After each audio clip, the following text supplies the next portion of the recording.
आज हम बात करने वाले हैं केमिस्ट्री के एक ऐसे कॉन्सेप्ट की जो है तो बहुत बुनियादी, लेकिन सच पूछिए तो काफी पेचीदा भी है।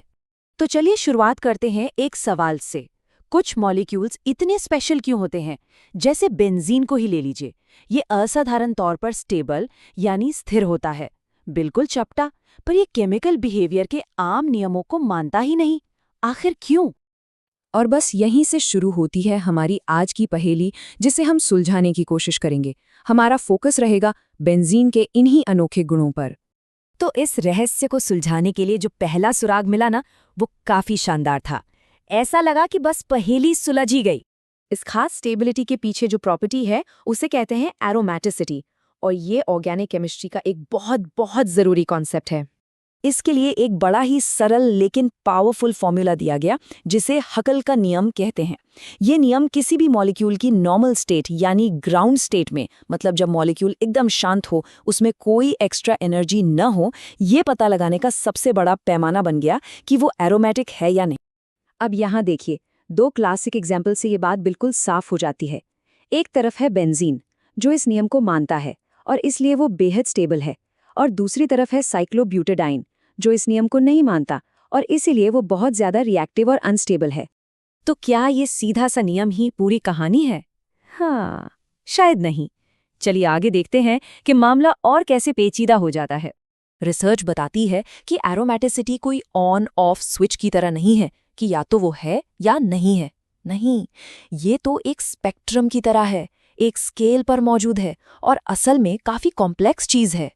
असल में केमिस्ट एरोमेटिसिटी को कई अलग अलग तरीकों से नापते हैं, एनर्जी के हिसाब से, मैग्नेटिक प्रॉपर्टीज के हिसाब से, स्ट्रक्चर के हिसाब से। और मजे की बात यह है कि ये सारे तरीके हमेशा एक ही जवाब नहीं देते। अब आता है इस कहानी में सबसे बड़ा ट्विस्ट।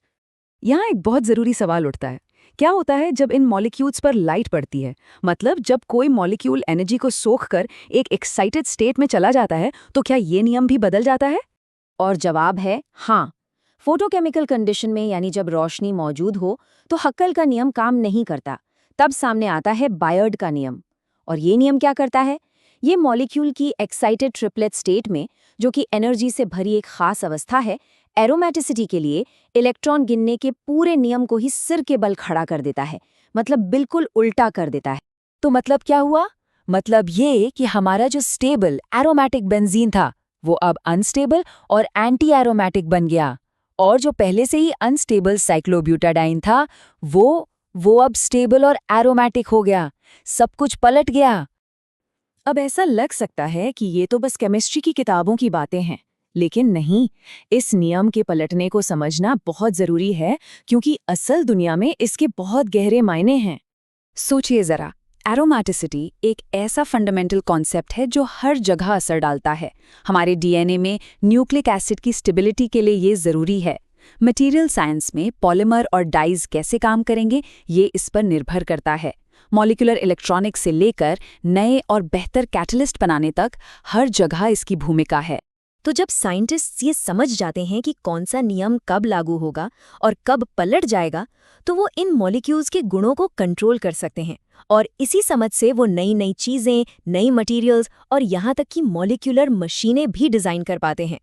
तो आखिर में ये एक सवाल छोड़ जाता है, अगर केमिस्ट्री का एक इतना बुनियादी नियम पूरी तरह से पलट सकता है, तो ज़रा सोचिए विज्ञान में और कितनी ऐसी बातें होंगी जिनके बारे में हम अभी जानते ही नहीं।